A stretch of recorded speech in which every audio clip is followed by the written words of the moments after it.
네, 유평 시간입니다. 유명한 사람의 글이나 평론을 소개하는데요. 오늘 유명한 사람은 자유일보의 주동식 정치평론가의 칼럼인데요. 자유일보에 고정으로 글을 쓰시죠. 주동식 평론가. 오늘 내용이 의미심장합니다. 일단 그대로 읽어드리는데요. 제목이요. 우선순위는 이재명 처벌이 아니다. 문재인 척결이다.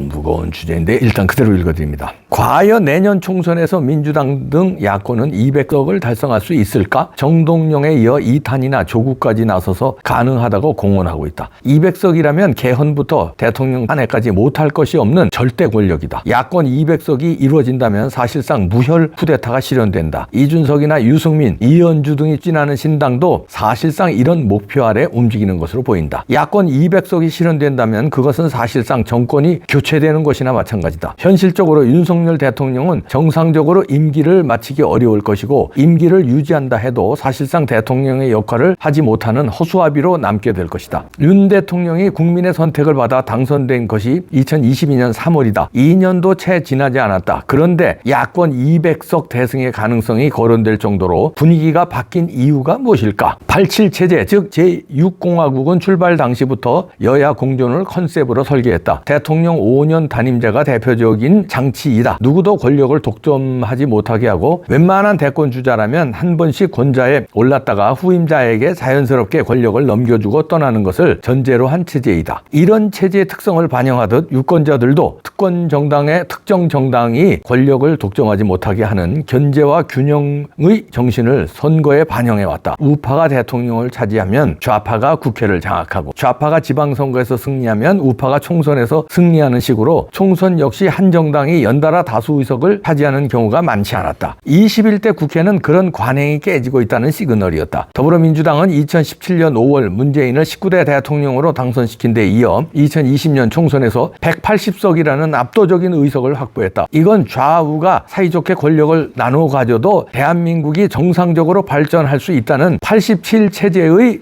합의가 깨지고 있다는 신호였다. 국민들은 사실상 87 체제의 사망 선고를 내리고 있었던 것이다. 국민들은 87 체제의 한계를 벗어나 제로 그라운드에서 새로운 정치 질서를 창출하라고 명령했다. 민주당은 한 번 그 기회를 잡았다. 2017년 대선에 이어 2020년 총선에서 압도적인 지지를 받은 것이 그것이다. 하지만 20년 집권을 공언하던 민주당이 문재인 집권 5년 만에 정권을 내놓은 것은 국민들이 좌파로는 도저히 안 되겠다는 판단을 내렸다는 증거이다. 문재인은 바로 그런 국민적 판단의 상징이다. 윤석열 대통령이 포스트 87 체제의 건설에 나선다면 그 출발은 문재인의 죄악을 조목조목 드러내고 척결하는 것이었어야 했다. 하지만 윤석열 정부는 그렇게 하지 못했다. 위기는 거기에서 출발한다. 최근에는 서해 공무원 피살 사건 조사에도 불응한 문재인에게 검찰이 혐의 없음 결론을 내리기도 했다. 지금 전국의 초점은 이재명 사법 리스크에 모아지고 있다. 이건 윤석열 정부의 정세 분석에 구멍이 나 있다는 증거이다. 우선순위 판단에서 착오를 일으킨 것이다. 굳이 따지자면 이재명은 생계형 잡범이다. 좌파 패권에서 차지하는 위상이라는 점에서 문재인의 비교 대상이 되지 못한다. 문재인을 척결하지 못하면 서로 이재명을 처벌한다 해도 좌파 패권은 전혀 영향이 없다. 아니 오히려 그것을 계기로 더 강화될 가능성이 많다. 민주당 김용민은 대통령에게 그만두셔야죠 라고 말했다. 이준석은 이뇨한 위원장에게 환자는 서울에 있다고 했다. 이들이 200석을 얻기라도 하면 무슨 짓을 벌일까? 문재인 구속수사에서 반전의 계기를 마련해야 한다. 대통령이 패배하면 대한민국도 무너진다. 이런 얘기인데 주동식 평론가의 아주 무서운 칼럼인데요. 이재명은 잡범이고 문재인을 처벌해야 된다는 얘기인데 잡범이었죠. 이재명은 돈 먹는 잡범이었는데 전과 사범을 넘어서 그 다음에 대정동, 백한동 뭐 이런 데서 돈 더 처먹으려고 한 잡범이었는데 이 잡범이 범위가 커지니까 지금 잡범이 중범이 되고요. 중범이 자기는 죽어도 감옥 안 가려고 정치 권력을 잡고 정치 권력을 잡다 보니까 죽어도 감옥 안 가는 걸 넘어서서 대한민국을 먹으려고 대통령이 돼서 대한민국을 먹으려고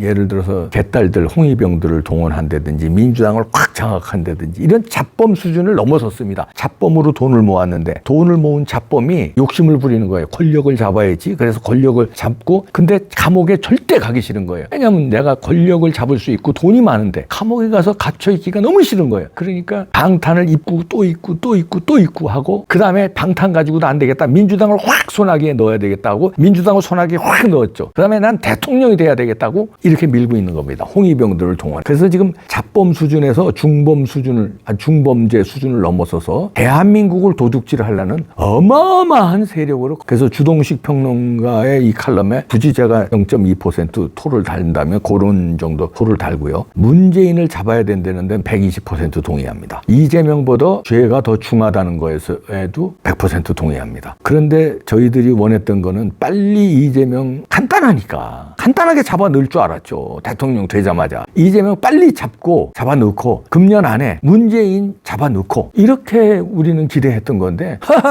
이건 뭐 자범도 못 잡고 있어서 자범을 이렇게 키워놨어요. 거대한 무슨 중범죄를 넘어서 거대한 지도자로 키워놨어요. 왜? 감옥에 못 잡아넣으니까 이렇게 키워놓은 거예요. 판단 미스였죠. 윤석열 정부의 판단 미스라고 봅니다. 처음에는 자범이니까 얼른 잡아낼 수 있겠다. 근데 지금 빨리 잡아놓으면 저것들이 민주당이 전열을 정비해서 더 좋은 놈이 오고 이러면은 우리가 총선에 불리하지 이러니까 시간 끌고 있다가 총선 직전에 잡아놓으면 저것들은 작살낸다. 이렇게 계산착오가 집어넣지도 못하는 상황까지 왔어요. 단식할 줄 몰랐죠. 민주당을 저렇게 장악할 줄 몰랐죠. 그러니까 계산착오인데 여기서 주동식 칼럼에서 얘기하는 거는 제가 생각하는 그런 계산착오를 넘어서서 문재인을 처음서부터 잡았어야 한다. 거기서부터 계산착오가 났다는 겁니다. 자범, 이재명 이것도 하나 못 잡았는데 문재인을 어떻게 잡아넣겠습니까? 문재인은 자범이 아니라 이거는 사상범에 어려서부터 출생이 이상하잖아요. 어마어마한 사람입니다. 이거는. 이런 사람을 잡을 수 있겠어요? 이재명도 못 잡아넣는데. 근데 처음부터 문재인의 타겟을 맞추고 잡았어야 한다는 얘기인데요. 뼈아픈 실기를 한 거 같은데. 그래서 200석 운운하는 거 지금 간단치 않다는 얘기죠. 여기 200석 작전에 이준석이도 동조한다는 거죠. 그러니까 큰 틀에 200석이고요. 200석 중에는 민주당이 예를 들어서 한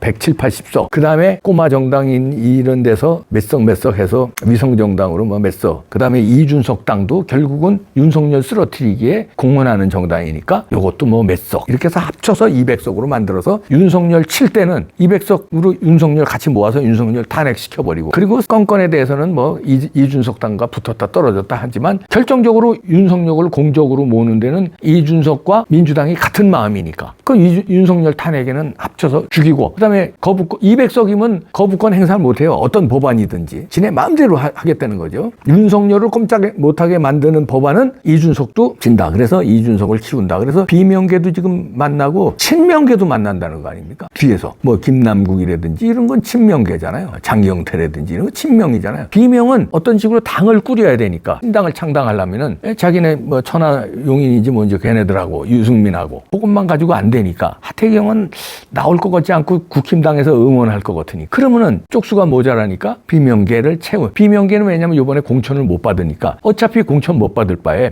이쪽에서 이준석 당에서 공천 받아서 그쪽에서 당선돼. 그래서 큰 틀에서 200석에서 합류하자. 이런 식으로 주들끼리 주고받기 식으로 윈윈 전략을 세워놓고 윈윈 전략이에요. 어차피 왜냐면 공천이라는 거는 비명계로 공천 주면은 공천권자가 리더십이 흔들릴 수 있으니까 너네는 거기 가서 공천 받아.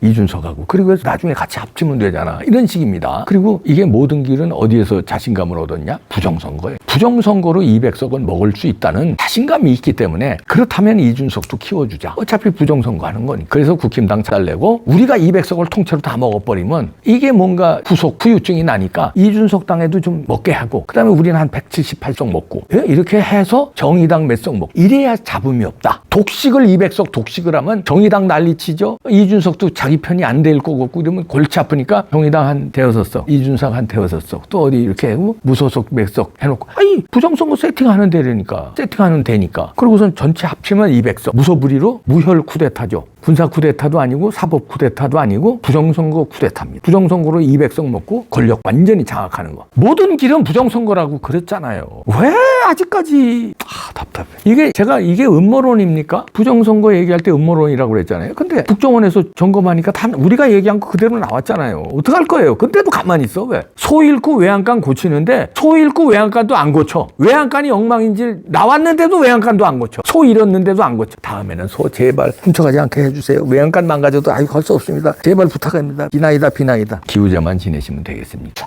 상상이 안 가세요? 저놈들이 정상적인 놈들이에요. 무슨 짓이든지 하는 놈들이에요. 거기에 사령탑이 이재명이고요. 무슨 짓이든 아니라 뜸부기로 무시무시한 놈이 문재인이에요. 조국을 지금 띄우고 있습니다. 그리고 합쳐서 200석을 운운합니다. 조국 땅에서 몇 석하고 이준석 땅에서 몇 석하고 정의당 몇 석하고 합쳐서 200석. 윤석열 몰아나기 작전 하는데 안 보이십니까? 국임당들 안 보여요? 이뇨한 위원장님 안 보입니까? 왜 부정선거 특위는 안 만들어요? 그게 혁신이에요. 진짜 혁신은. 선거 부정 안 되게 하는 혁신 이상 어떤 혁신이 더 있어요? 대통령실도 안 보이십니까? 보이셔야 돼요. 이제는. 이뇨한 혁신위원장, 윤석열 대통령. 이뇨한 위원장은 부정선거 특위로 띄우고 대통령은 야 이거 점검해보자. 전수조사하자. 띄우고 하면은 금방 잡을 수 있어요. 그러면 얘네들 200석 얘기도 못해. 어떻게 200석을 해요? 부정선거니까 가능하다는 거예요.